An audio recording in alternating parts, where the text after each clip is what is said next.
thank you for being here. Thank you so much. Let's just pray together. Thank you, Father, that it's for us an honor to belong to you. Yeah, it's a huge privilege for us. We belong to you. You bought us, Jesus, with your blood. The highest price that you could pay, you've paid for us. And this morning we thank you for that.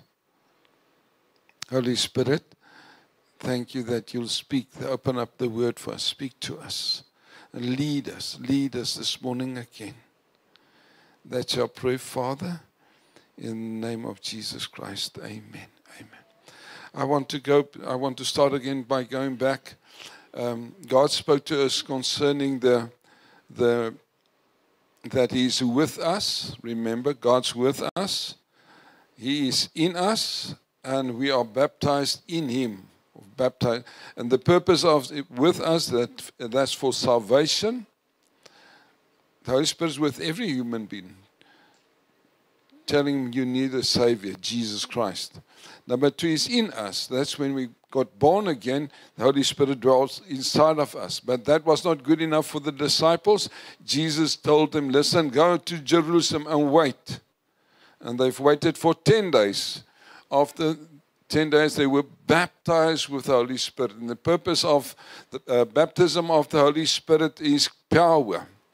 Holy Spirit in us is for sanctification. Salvation, sanctification. The last one was power. Why do we need the Holy Spirit? Why do we need to be baptized with the Holy Spirit? So that we will be able to walk as He walked. Amen? With me? There's no way that we will look like Him if we are not baptized with the Holy Spirit. Amen? And that's why if we want 1 John 2 verse 6, if we want to walk as He walked, we need the baptism of the Holy Spirit. But when we are baptized with the Holy Spirit, we need to be led by the Holy Spirit. Potential is very good. But if we don't practice it, exercise it, then it is useless. Amen? That's why when we are baptized, the Holy Spirit is to empower us to live like Christ. Amen? Right. Let's go, and I'm going to read. Let's go to 1 Corinthians. I'm going to read, 1 Corinthians 12. I just want to read those 2 verses again. 1 Corinthians 12 verse 1. Now waiting for you to get there.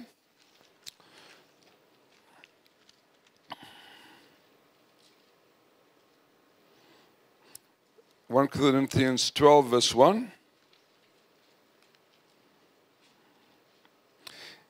It reads as follows. It reads, now concerning spiritual gift, brethren, I do not want you to be ignorant. And I said, I believe that there's a lot of us, if it not all of us, that are ignorant concerning the gifts. And then chapter 14, it reads, pursue love. And I'm going to talk about love this morning. But desire spiritual gifts. My brother and sister, I'm asking you, let's desire spiritual gifts. Remember, I'm going back, but I'll be finished in time. I'm going back a bit. Remember, I said this gift is not a fishing rod. These 9 gifts are not for pleasure. It's the weapons that God gives us to destroy the works of the devil. I'm going to say it again. These gifts, these 9 gifts God gave us are weapons. The purpose for this is to destroy the works of the devil. Amen? And do we not need them these days? We do. And that's why it's so important that we would earnestly desire the gifts that they will function through our lives. My brothers and sisters, I'm telling you this in love. Let's desire the gifts. Let them flow through our lives. Right. Then the chapter in the middle of the 2, 12 and 14 is chapter 13. And that's all about love. And I'm not going to read it. I want you to go and read it through. But I'm not going to talk about us loving our neighbor, loving God. But I want to talk to you concerning God's love towards you. I want to tell you, my brother and sister, God loves you unconditionally. Amen? Let's just say it. God loves me unconditionally. What's the meaning of that? In Afrikaans and English, we talk about love. But if you go to Greek, there's 4 different words for love. It's agape, eros, phileo, and storge. Because in Afrikaans and English, we say, I love my wife, but I love the dog also. And I love, you understand, sometimes we handle them the same, but they're not the same. But we've got only one word. But when God's talking to us, there's 4 different kinds of love. And I'm not going to focus on 3 others. I'm going to focus on one, and that's our name, agape. What's the meaning of agape? It means unconditional love. What's the meaning of that, Pastor Chris? I'm going to tell you. That means there's nothing you can do or not do that will change God's love for you. I'm going to say it again. There's nothing I can do. Let's make it personal. There's nothing that I can do, good or bad, that can change God's love towards me. Nothing. That is agape love. Yeah, it's true. Why? Because God loved us while we were His enemies. Let's go to Romans 5.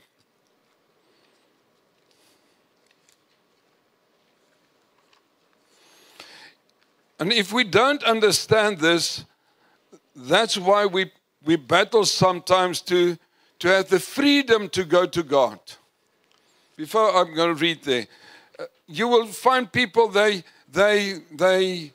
committed to God. They committed to the church. And suddenly they do bad stuff.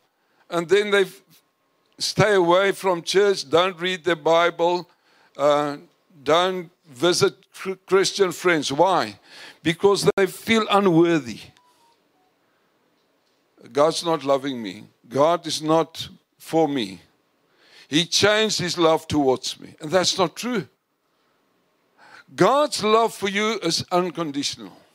It doesn't matter what you do or don't do. God loves you. I'm not saying your relationship with God cannot change, will not be affected. It will. But not from God's side towards you. We were at Romans 5. I'm not there yet. Romans 5. Romans 5, let me just have a look. What's the verse? Romans 5, verse 6 and 7 and 8. Romans 5, verse 6.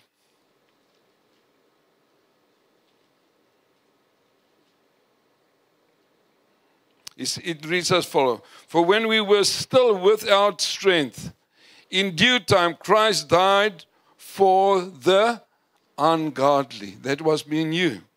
Verse 8. But God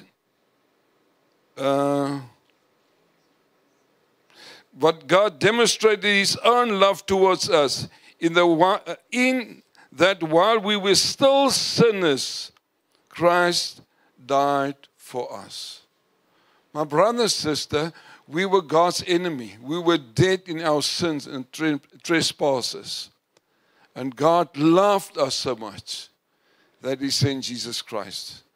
Everybody knows John 3:16. For God so loved the world.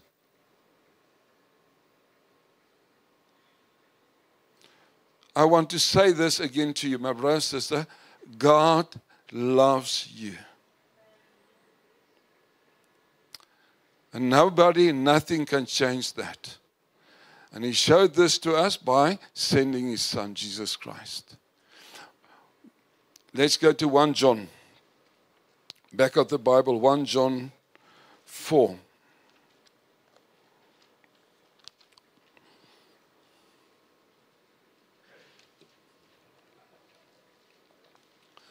John 4. It's not that God, there's a piece of God that loves us. That's His whole being. God is love. And that's we're going to read now. 1 John 4 from verse 7.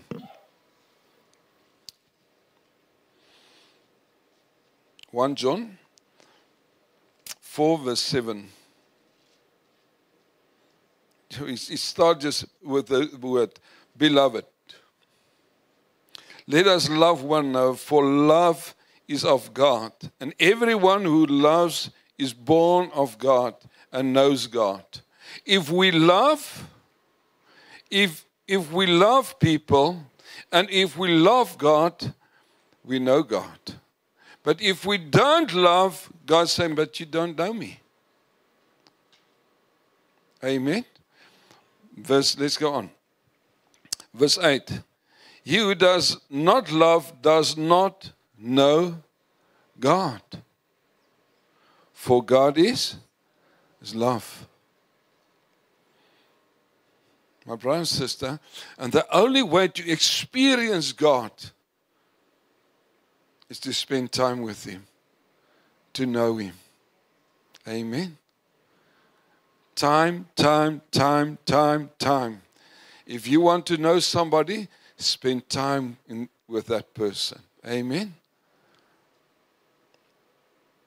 And you know the scripture in 2 Corinthians 3, verse 18. It says, in His presence, we become like Him. If we spend time with love, guess what? Love will flow through our lives. Amen. Spend time with love, love will flow through our lives. Sometimes we're confused when we read the Old Testament and we see that how God punished people, even killed people, sending angels, and we wonder, what's wrong with God? Sometimes we're afraid when we pray, which God's going to pitch up. Sorry for the picture. But sometimes we don't know that, oh God, who's going to, when I pray, what's going to happen to me? You understand? When I do wrong, is God going to curse me? No. Christ paid the price for us, for our curse, for our iniquities. Let me just go back to the Old Testament. From year 0 to 2000, until Moses, there were no laws. God's grace was upon everybody. Amen? Then, because God saw that, listen, these people are breaking away from me because of sin, God sent laws. And the purpose of law is to punish, to be judged. Amen. There was no mercy in the laws. No mercy. If you want to receive mercy, the only way for you to receive mercy is bringing a lamb without blemish to the priest. And then you receive mercy. But the purpose of the law, and I don't want to go into that this morning, the purpose of the law was never that you could keep them. It was impossible. That means there's no self-righteousness. You need somebody else. Something else had to pay for your sins. That's why God brought in the law. And we couldn't keep it. But that's why Jesus came and He paid the price for us. Amen? 1 John, we're still at 1 John. Let's go on. Verse 9. 1 John 4, verse 9. In this the love of God was manifested toward us, that God has sent His only begotten Son into the world, that we might live through Him. Yeah. My brother and sister, that's the only way. God loved us so much that Jesus came and said, I'll pay the price. I'm going to tell you a story that happened to me and Chart. We bought cattle from somebody that gave it to us for a good price, but there was no bull involved, and we need a bull. So we decide we're going to go to Donnie Huister's place. There's a butchery, but he's got a lot of bulls and cattle that he slaughters normally. And we want to have a look if there's not a beautiful bull that we could buy. So as we went there, we got one and we bought it. And what happened is we saved, listen carefully what I'm saying, we saved that bull's life.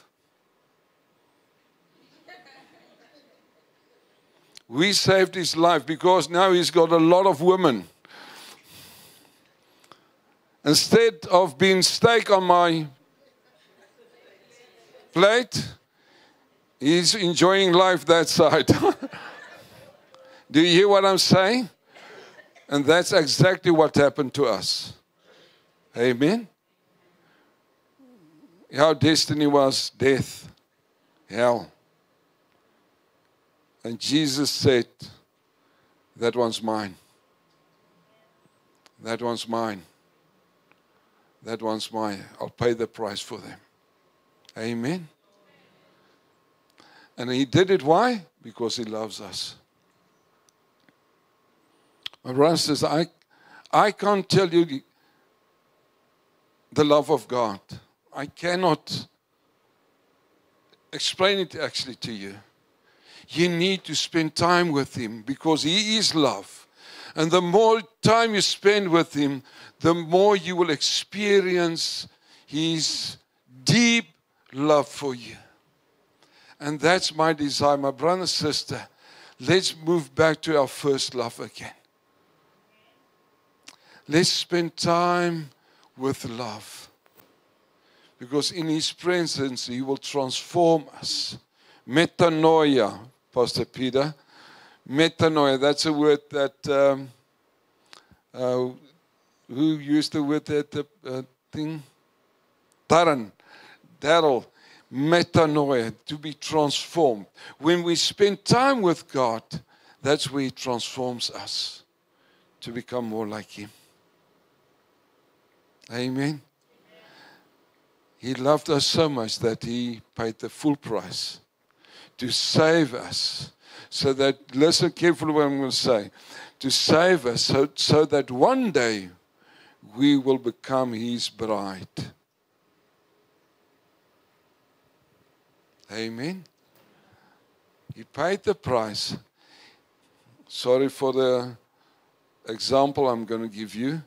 He paid the lobola. So one day that we will become his bride. But the lobola was not cattle. It was his own life. Why? He's got a desire. The Father's got a desire for a bride for his son. Amen. That's why he sent. That's why he paid the price for me and for you. I'm going to be short this morning. I want you to know this. I'm giving you knowledge, but the only way for you to experience it is to spend time with him. Amen. Be thirsty. Say, Lord, thank you that you love me. I read in your word, but I want to spend time with you. I want you to transform me so that I will become love. Amen. Eventually, when people look at me, they will experience love. I want to tell you a story. It's not a story, it's what happened this week. I was staying in a B&B, and the guy, a beautiful place, and the guy was looking after it. It was not a woman, it was a man, a young man. His name is Andrew. And I saw him once or twice because we most of the time at the conference, at the evenings, sometimes he will pop in and then I will greet him. And I took some of these with.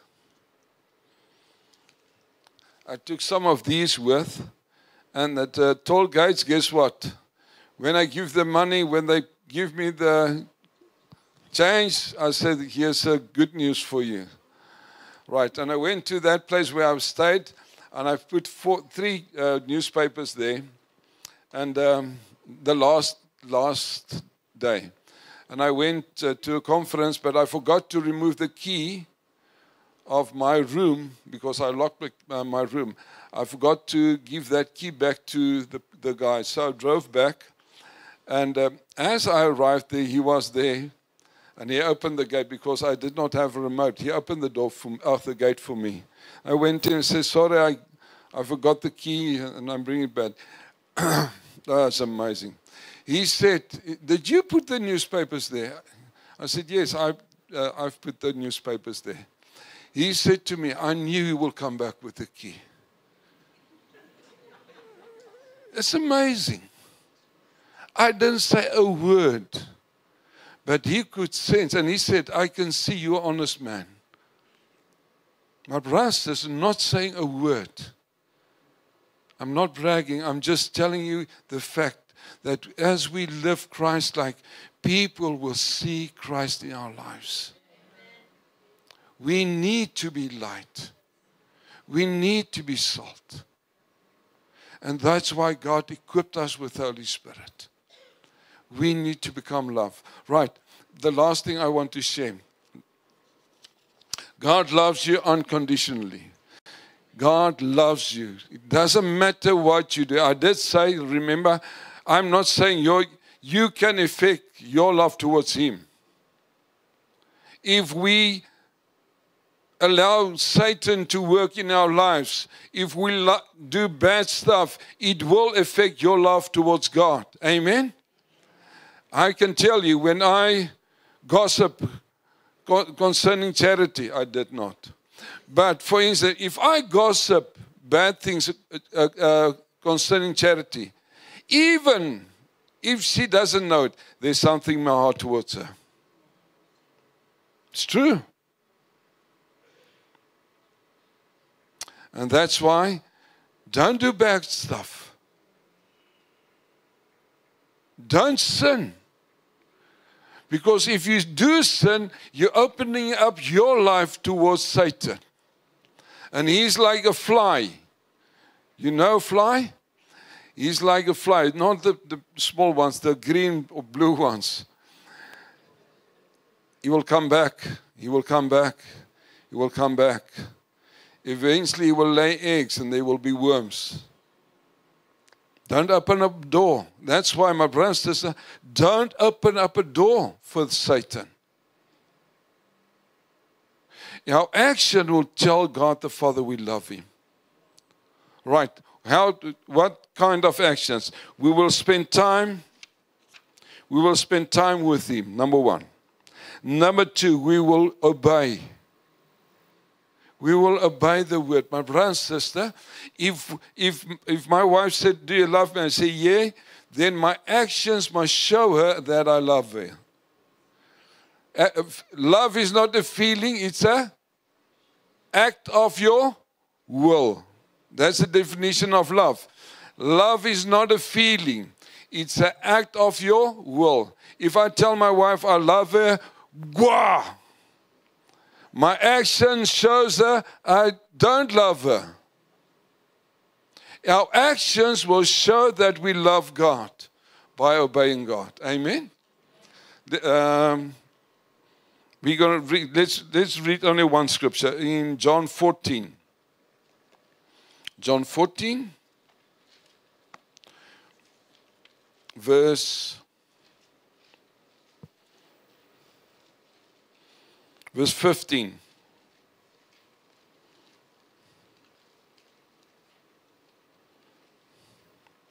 It's short. John 14:15 reads the following. If you love me, keep my commandments. There's a lot of scriptures, but they're talking about when we say we love God, our actions, our deeds will show God we love you. Right, then the last scripture. Let's go to 1 Corinthians 2. 1 Corinthians 2. Remember, I'm focusing on that God loves you. I'm not talking about, at this stage, we loving our neighbors, but God loving us. Our actions towards God. And this was just amazing when I read this verse. That is in 1 Corinthians 2, verse 9.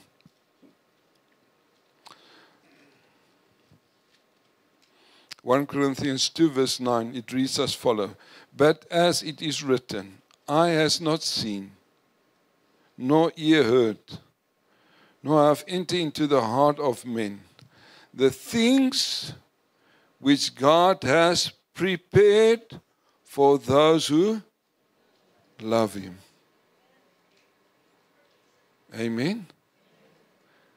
You see, we're back at the gifts. Can we read again? Eyes has not seen, nor ear heard, nor have entered into the heart of men the things which God is going to know, has prepared for those who love Him. My brother and sister, God's prepared amazing stuff for each one of us. Amazing stuff for us. And He wants us to walk in that. God is good. God is good. He loves us. And He prepared stuff for us. Why? Because we love Him. Amen. And let's walk in them. Hey, that's my prayer for each one of us this morning.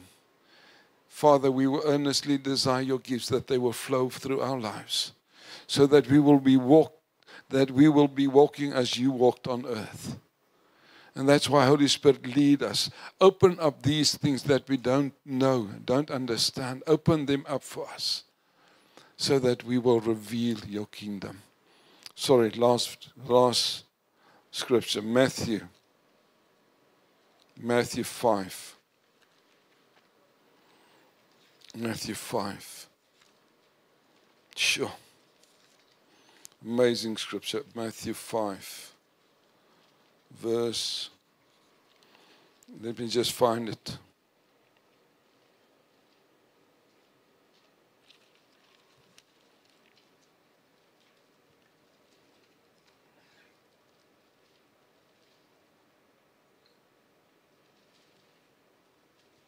All right, chapter 5. You can read verse 13. It reads, you are the salt of the earth. Verse 14, it reads, we are the light of the world. A city on a hill, not underneath a basket. But I want to read verse 16. Let your light so shine before men, that they will see your good works and glorify your Father in heaven. Amen. If we salt and light, people will see our good works and they say, amazing, God's so huge, God's so good. And that's my prayer for each one of them. My brother and sister, let's be a shining light for His glory. Amen. Let's pray. Thank you, Father, that you love us so much that you sent Jesus Christ to take the punishment in our places. Jesus, that you died on Calvary in my place to save me. That's how much you love each one of us. And Holy Spirit, I want to pray and ask in Jesus' name that you will reveal this love to each one of us. That we will experience the agape love of our Father. That we are His beloved. Father, then I want to pray for us, Father, that we will love you back, that we'll spend time with you, to know you, to know you, to know you more, to spend time with love, so that when we go out, people will see your love in us, your life in us. Holy Spirit, I pray for each one of us this morning. Each one of us. Reveal the Father to us. Reveal the Father to us. That's our prayer in Jesus' name. Amen. I want us to sing a song. Let's stand. It's a very difficult song, but hopefully you will be able to sing it with me. Let's just stand. Jesus loves me, yes, I know, for the Bible tells me so. Little ones to Him belong. They are weak, but He is strong. Yes, Jesus loves me. Yes, Jesus loves me. Yes, Jesus loves me. The Bible tells me so. Yes, again, once, let's go. Yes, Jesus loves me. Yes, Jesus loves me. Yes, Jesus loves me. The Bible tells me so. Hallelujah. Hallelujah. Thank you, Father. And that I can pray for those that feels rejected because of what they did in their lives. Bad stuff. Ugly stuff. Evil stuff. That you will always be there to forgive. Always available to forgive.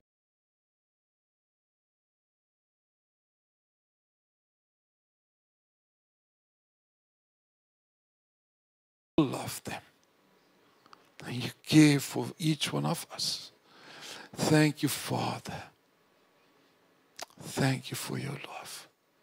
Yes, Jesus loves me. Yes, Jesus loves me. Yes, Jesus loves me.